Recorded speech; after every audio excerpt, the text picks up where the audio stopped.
Welcome to Full Disclosure, where the only thing more volatile than our mood while recording are interest rates. Well, what else you got for us, Tim? Well, I want to make the Lodestar update really fun. So instead of going into our Lodestar update segment, let's go into what grinds my gears. Because we had hinted at this already in one of our other segments. You're on a house hunting journey. Jim has thoughts on renting, and maybe there's some rage dwelling below the surface that we can vent here on camera. Yeah, I even used one of my grind my gears about email earlier because I knew we had so many other things to rage about. Yeah. So house hunting, what do we? Yeah, I mean, honestly, the thing that I recently had happen is we're pretty early on. We've seen, I think, like 5 or 6 houses at this point. We haven't put in an offer yet because we just haven't found anything that is worth putting in the offer. But we have a showing on Friday, and a realtor let us know that there's a possibility the seller could be on the property because they're the realtor. Mhm. And I was like, that feels not great from I get it. I do. I get why it's there. But also when we talk about fair housing and all of that, Right. it's like, okay, well, the seller's going to know who my realtor is. They're going to know who the offer is coming from, what type of people we are, Yeah. all of that. Mhm.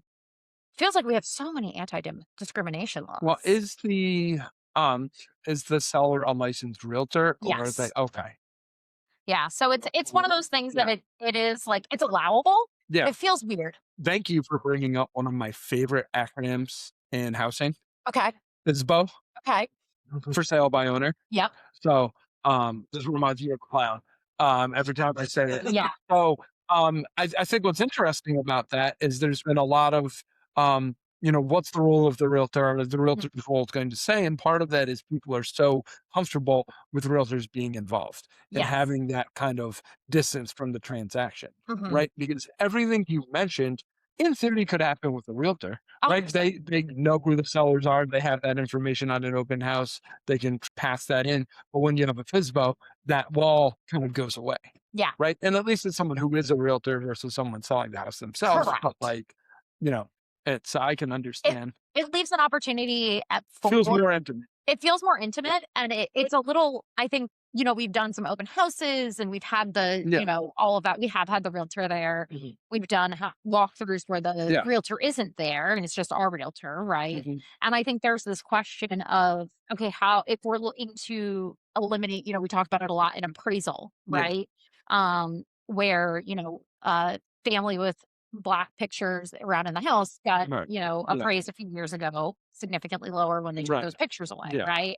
And I think that's the question of like, how do we eliminate as much of that in this process as possible? Yeah. And I think there's the argument against letters for that reason, right? Of like, hey, we're this couple and, starting a family and all of Mm. this stuff. Mm. And if we're looking to eliminate those, maybe we shouldn't have realtors in the home on the seller side, right? Because it allows people to see the borrowers.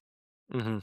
I mean, it's the sixth one after the other. It's a personal process regardless, right? Yeah. And the example I gave our neighbor and our friend who bought the home, she wrote a letter and she was Black and met the owners Mhm. the owner's daughters who were in charge of the sale. Right. So there's times it works, there's times it doesn't. It doesn't work. I can understand. I was studying for one of my title insurance exams, and the idea of restrictive covenants came across, right? Because there's times that say you're a church and own a property and you're partitioning off some of it to sell, and you can say we can never have the sale of alcohol on this property next to our church, right? Mhm. Fine, right? But then, a restrictive covenant can also say we can never have this type of person living next to us, right? So they've quickly become illegal. But there's just a lot of those things that, even if sometimes they can be well intentioned, they can be abused. Yeah. And I think it's just, it's one of those things that I was kind of more like, oh, we still allow that, right? Like kind of energy because Yeah. how many other regulations we have around it.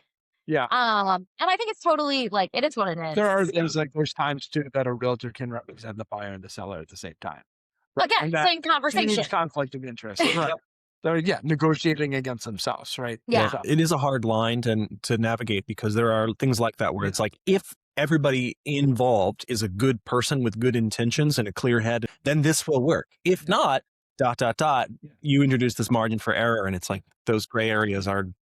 I mean, you could argue too that it's good that the realtor is the one making all the decisions because they're going to there's going to be less emotion around it, right? 100%. Also, they're going to probably look at it like a realtor of like, how can this close the fastest? What, Yeah, like, commission. you know, you know? how can I get this? Like, what is the best offer in terms of quickest closing, 100%. less risk, like all of that, right? So they will have a more objective view of it, for better or for worse. Exactly. Yeah. And I think it's going to be interesting. And I've never had a seller in the home. So we'll see. Yeah. Yeah. I was saying, when I was, open houses are fun. When we went to the open house for the house that we ended up buying, the dad energy there was through the roof. Like, there was one dude, because the seller's realtor was there, and she was trying to get people to give offers without inspection. Mm. And she said, like, we really don't recommend an inspection to slow down the process. However, if you want to bring a home inspector to a showing of the house before you give your offer, you can do that. And there's this guy walking through, like, knocking the walls and stuff. And it's like, well, I'm an architect. I know more than most inspectors. And it's like in the call no. space. Oh, fantastic. Don't enable them. Don't give them permission. It was like that energy just through the roof. The neighbors came in to see what the house looked like. Like, it was open houses there. Yeah. I imagine that's a triggering phrase for any realtor. Like, hey, can I bring my dad to the next showing or something? You know, like, sure, I guess. Yeah. Oh, it's a little drafty in here. It's a little There's a lot of What do you mean? For this price? Yeah. Hasn't bought a house in 40 years. Yeah. Well, Jim, you wanted to talk a little bit about renting. Yes. Yeah, there was a comment by Trump that we're not going to be a nation of renters. You had mentioned, being a renter now, looking to buy your first home. And I think one of the things, that's commonly said is renting is throwing your money away, right? And I Yeah. think that is not entirely true, right? Because one, you can have a pretty damn low rent, right? Yeah. Which I think is important. In those early days of owning a home, you're not building up that much equity. It takes quite a bit of time. There's also an advantage to not owning problems as they Yes. happen to your house. Like, Tim is like, the homeowner also here is nodding his head. Like, there are constantly housing issues. I personally don't believe that, for the most part, your primary residence is a way of accumulating wealth. Like, I don't think you should view your home that your family lives in as a part of your wealth, right? I think Mhm. you generate equity, but I think you best case you kind of break even, right, at the end Yeah. of the day. And it could be more cost effective than renting, but there are advantages to renting, living in a place for a short period of time, Mhm. living in different types of homes, being more transient earlier in your life, not owning problems as they pop up. There are a lot of advantages, I think, that, aren't always kind of discussed, right? And I think we 100%. might see that as a trend, which is why first time home buyers, the age keeps going up and up and up. Partially because of where they're living, partially because of the cost to buy a home, partially because of limited supply of homes, all of those things. But that's, Yeah. that's, I mean, at the end of the day, right? We've been renters in the same unit for 10 years now. yeah, We've had a water heater go. Yeah. Our furnace is gone. Our washer and dryer have both been replaced. yeah, Our fridge has had repairs. Our roof has been redone.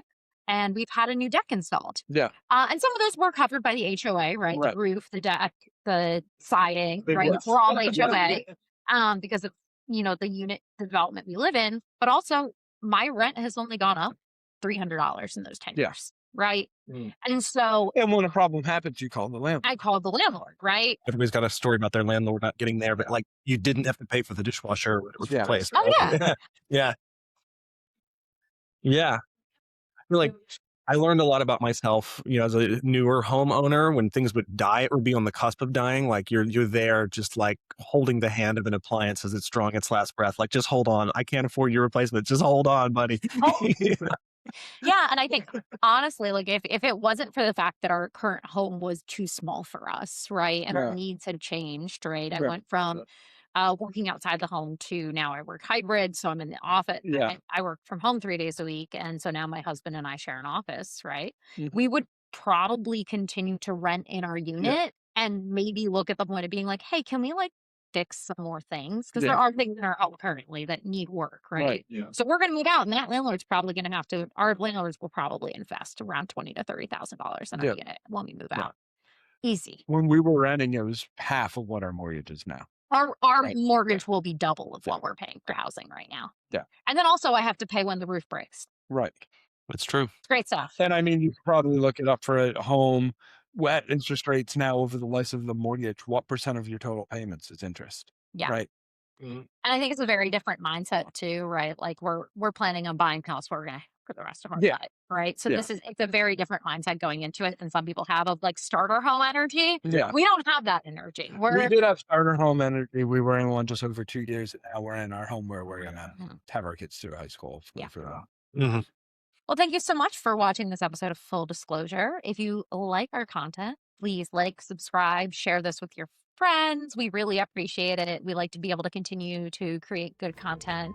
And we hope that this is good content. We think it is, but let us know if you don't think so in the comments down below.